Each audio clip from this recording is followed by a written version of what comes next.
Hi friends, আমি ছন্দা চলে এসেছি নতুন আরেকটা ভিডিও নিয়ে।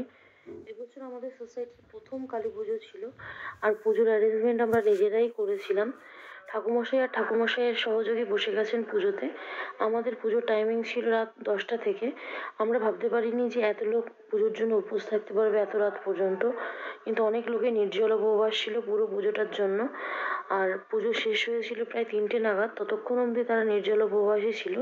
আর পুজোতে আমরা যেমন আনন্দ করেছি, তেমন খুব সুষ্ঠুভাবেই পুজো সম্পন্ন হয়েছে। আমাদের পুজোয় বলিরও অ্যারেঞ্জমেন্ট করা হয়েছিল। তো কোনো পশু বলিতে আমরা বিশ্বাসী নই, যার কারণে 5 রকম ফল দিয়ে আমাদের বলিটা সুষ্ঠুভাবে সম্পন্ন করেছিলাম।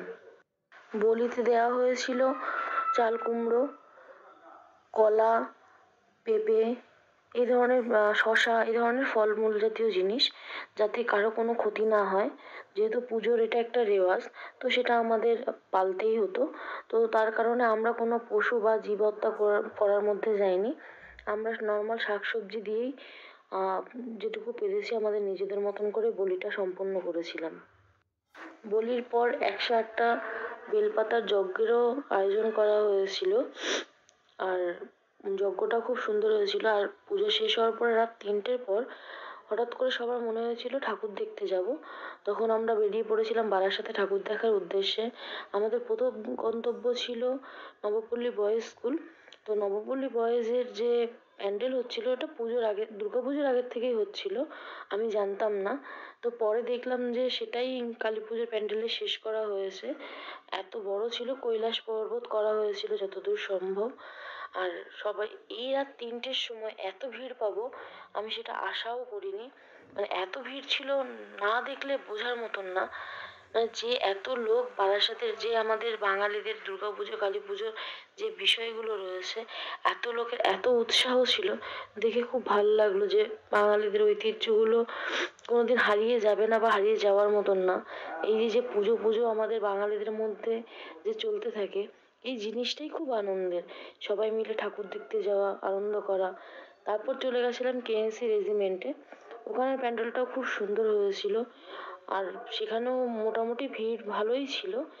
তারপরে চলে গেছিলাম আমরা চাপাডালি থেকে টাকি রোডের দিকে, ওখান থেকে শতদল ক্লাব আর তার পাশে একটা পুজো দেখে এসেছিলাম। শতদল ক্লাবের থিম ছিল জুম্মানজি, আমার খুব একটা ফেভারিট জিনিস ছিল। তো সেখানটাও খুব সুন্দর হয়েছিল, যেহেতু তখন ভোর 4টের দিক, তো অনেকটাই ভিড় কমে এসেছিল, একটু ফাঁকাই ছিল, কোনো অসুবিধা হয়নি, ফাঁকায় ফাঁকায় দেখে আসতে পেরেছিলাম। আর জুমানজির থিমটা খুব সুন্দর করেছিল, যেমনটা আমরা জুমানজি মুভি বা বইতে পড়ে থাকি, ঠিক সেরকমটাই। আমার তো খুব ভালোই লেগেছে। আমাদের পুজোর 2 দিন বাদে ভাসান ছিল। তো আমরা ভাসানে খুব খুব আনন্দ করেছি। যেমন বাজি পোড়ানো, তেমন নাচ ছিল। আর শুধুমাত্র এক বয়সী লোকেরা না, সমস্ত বয়সী লোকেরা, বাচ্চা থেকে শুরু করে টিনেজার থেকে শুরু করে প্রাপ্তবয়স্ক সবাই যে যেমন পেরেছে সে তেমনই আনন্দ করেছে। আমাদের এখানে কোনো ভেদাভেদ ছিল না, এ আনন্দ করতে পারবে ও পারবে না।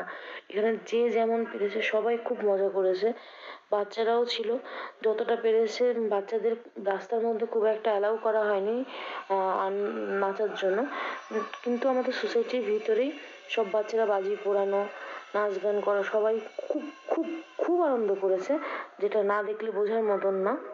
আর সেভাবে মজা করতে করতে আমরা ভাসানের উদ্দেশ্যে চলে গেছিলাম, কারণ আবার একটা বছরের প্রতীক্ষা। এই 1 বছর পর গিয়ে আবার এভাবে আনন্দ করা যাবে সবাই মিলে, কারণ পুজো শেষ হয়ে যাওয়া মানেই সবার কাজে যে যার মতন ব্যস্ত হয়ে যাবে, কেউ সময় পাবে না কারোর সঙ্গে দেখা করার জন্য। এই পুজোর সময়টাই সবাই ছুটি নিয়ে একজন আরেকজনের সঙ্গে দেখা করা, সবাই একসঙ্গে মিলিত হওয়া, এই ব্যাপারটা থাকে। আর যেহেতু সোসাইটিতে এবার প্রথম পুজো, অনেককেই চিনতাম না। পুজো উপলক্ষে সবার সঙ্গে পরিচয় হয়েছে, সবার সঙ্গে আনন্দ, আড্ডা, মজা করা, খাওয়া দাওয়া করা, মানে খুব ভালো লেগেছে আমার। আমি ভাবতে পারিনি যে এখানে এসে এত বন্ধু বা এত চেনা পরিচিত হয়ে যাবে, বা এত ভালো ভালো লোকের সঙ্গে পরিচয় হয়ে যাবে। এখানে সব বয়সী লোকেরা খুব খুব এনজয় করেছে। মানে এত সুন্দরভাবে পুজোটা উঠেছে যে বলার বাইরে। প্রথম ভেবেছিলাম হয়তো বা ভাসানের সময় কোনো মতে ভাসান হবে, পরে দেখলাম না। ভাসানের জন্য পুজো কমিটি থেকে খুব সুন্দর করে অ্যারেঞ্জমেন্ট করেছিল। বিশেষ করে বাজির যে অ্যারেঞ্জমেন্টটা হয়েছিল সেটা সত্যিই খুব ভালো ছিল, কারণ অনেক রকমের বাজি, যেমন শেল ছিল, তুবড়ি ছিল, আতশবাজি ছিল, খুব ভালো লেগেছে। আর বাচ্চারা তো আর খুব এনজয় করেছে, পুজোর দিনও এনজয় করেছে, পুজোর ভাসানেও এনজয় করেছে। কারণ ভাসানের দিন সমস্ত লোকেরাই গেছিল, যারা অনেক বয়স্ক তারাও গেছিল, যে যতটা পেরেছে হেঁটেছে, তারপরে আবার তারা চলে এসছে।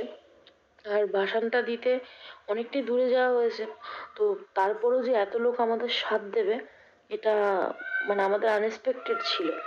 আর সবাই এতটাই মজা করেছে যে কি বলবো, তোমরা তো দেখতেই পাচ্ছ।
ভাসানের ওখানে চলে এসেছি, তো দেখতেই পাচ্ছ যে ভাসানের প্রস্তুতি চলছে।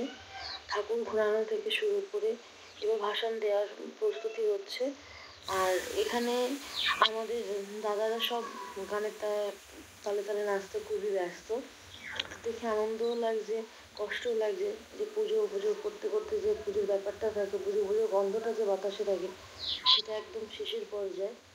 আর আবার একটা বছর পরে গিয়ে হয়তো বা সবাই মিলে এইভাবে দেখা হবে, আনন্দ করা হবে। তারপরও